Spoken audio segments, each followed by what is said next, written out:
Hi friends, welcome to Mona kitchen. இந்த கிளைமேட்டுக்கு சூப்பரான ஒரு குழம்பு தான். மிளகு குழம்பு எப்படி செய்யுதுன்னு பார்க்கலாம் வாங்க. இது ரொம்ப ஈஸி, சீக்கிரம் செஞ்சிடலாம். அதுக்கு பச்சை மிளகா, மிளகு, பொட்டுக்கடலை, தேங்காய் இதெல்லாம் நம்ம வறுத்து தனியாக எடுத்து வச்சுக்க போகிறோம். அப்புறம் வணக்கிறதுக்கு பட்டை, லவங்கம், சோம்பு, வெங்காயம், தக்காளி, கருவேப்பிலை இதெல்லாம் தேவைப்படும். சரி வாங்க எப்படி செய்யுதுன்னு பார்க்கலாம். ஃபஸ்ட்டு கொஞ்சம் நல்லெண்ணெய் ஊற்றிக்கோங்க ஒரு பேனில். ஸோ இந்த மழை காலத்துலலாம் இப்போ பச்சை மிளகாவையும் தேங்காவையும் தனியாக நல்லா வறுத்து எடுத்து வச்சுக்க போகிறேன். இந்த மாதிரி நல்லா ரோஸ்ட் பண்ணிவிட்டு எடுத்து வச்சுக்கோங்க. இப்போ அதே பேனில் பொட்டுக்கடலை ஒரு கையளவு போட்டுக்கோங்க. இதையும் நல்லா எண்ணெயில் வதக்கிட்டு எடுத்து வச்சுக்கோங்க தனியாக. ஸோ இந்த குழம்பு பார்த்திங்கன்னா இட்லி தோசைக்கெலாம் செம்ம சூப்பராக இருக்குங்க. இந்த மாதிரி மழை காலத்தில் மழை பெய்யும் போது இந்த மாதிரி குழம்பு செஞ்சு சாப்பிட்டிங்கன்னா செம்ம சூப்பராக இருக்கும். இப்போது மெயின் டிஷ்ஷு இதுதான் ரொம்ப முக்கியம். மிளகு பார்த்து வருங்க. ரொம்ப தீய விட்டுட்டிங்கன்னா குழம்பு சுத்தமாக நல்லா இருக்காது. அதனால் கரெக்டாக அனல் கம்மியாக வச்சு லோ ஃப்ளேம்லேயே வறுத்து எடுத்துக்கோங்க. ஒரு மாதிரி படபடன்னு மிளகு வரும்போதே நீங்கள் எடுத்துடலாம்.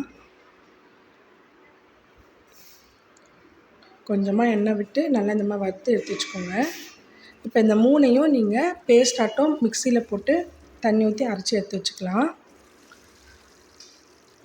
இப்போ தாளிக்கிறதுக்கு மறுபடியும் நான் எண்ணெய் ஊற்றிருக்கேன், நல்லெண்ணெய். ஸோ நல்லெண்ணெயில் செய்யும்போது நல்லாயிருக்கும். பட்டை, லவங்கம், சோம்பு, கருவேப்பிலை, கூடவே கடுகு, உளுத்தம்பருப்பு இதெல்லாம் போட்டு கடுகு நல்லா பொரியிற அளவுக்கு வெயிட் பண்ணுங்கள். இப்போ கடுகு பொரிஞ்சோடனே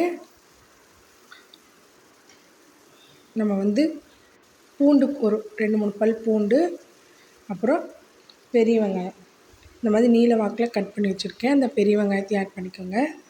கூடவே ஒரு சின்ன சைஸு மீடியம் சைஸ் தக்காளி 2 எடுத்துருக்கேன். அதெல்லாம் சேர்த்து வெங்காயம் தக்காளி எல்லாம் நல்லா வதங்கட்டும். கொஞ்சமாக மஞ்சள்தூள் ஆட் பண்ணிக்கோங்க. எல்லாம் சேர்த்து நல்லா வதங்கினோடனே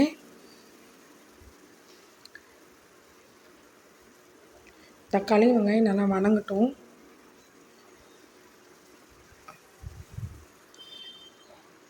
இப்போ நம்ம அரைச்சி வச்சுருக்க பேஸ்ட்டை இது கூட ஆட் பண்ணிக்கலாம். இந்த பேஸ்ட்டில் என்னென்ன இருக்குன்னா மிளகு, பொட்டுக்கடலை, தேங்காய், பச்சை மிளகாய் இதெல்லாம் நம்ம வறுத்து எண்ணெயில் வறுத்து இப்போ அதை அரைச்சி வச்சுருக்கோம். தேவையான அளவு தண்ணி ஊற்றிக்கோங்க. உங்களுக்கு குழம்பு எந்த கன்சிஸ்டன்சிக்கு வேணுமோ அந்த கன்சிஸ்டன்சிக்கு தண்ணி ஊற்றி நல்லா ஒரு 10 மினிட்ஸ் 15 மினிட்ஸ் மூடி போட்டு கொதிக்க விடுங்க.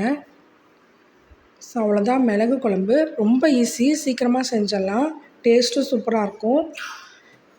உங்களுக்கு தேவையான அளவு தண்ணி ஊற்றிக்கோங்க. ஸோ கொஞ்சம் பொட்டுக்கடலை போட்டிருக்கனால நமக்கு குழம்பு கொஞ்சம் நல்லா திக்காகவே வரும். அதனால் தண்ணி கொஞ்சம் தாராளமாக சேர்த்துக்கோங்க.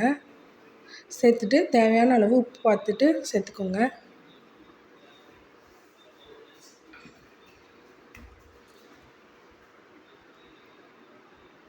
உப்பு எவ்வளோ வேணுமோ அந்த அளவுக்கு சேர்த்துட்டிங்கன்னா எப்போவுமே உங்களுக்கு இட்லி தோசைக்கு சாம்பார் சட்னி செஞ்சு போர் அடிக்குதுன்னா கண்டிப்பாக இந்த குழம்பை ட்ரை பண்ணி பாருங்கள். எல்லாேருக்கும் கண்டிப்பாக பிடிக்கும். ஒரு டிஃப்ரெண்ட்டாக இருக்கும் இந்த குழம்பு. மிளகு குழம்பு, மிளகு சாம்பார் எப்படி வேணால் சொல்லலாம். இட்லி தோசைக்கு நம்ம டேஸ்ட்டாகவே இருக்கும்.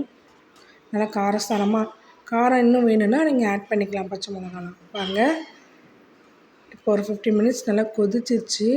பாருங்கள் எவ்வளோ கொஞ்சம் கெட்டினாக இருக்குது. ஸோ நீங்கள் இன்னும் கூட தண்ணியாக வேணும் அப்படின்னா கொஞ்சம் தண்ணி ஆட் பண்ணி மறுபடியும் ஒரு 2 to 3 மினிட்ஸ் கொதிக்க வச்சுக்கலாம்.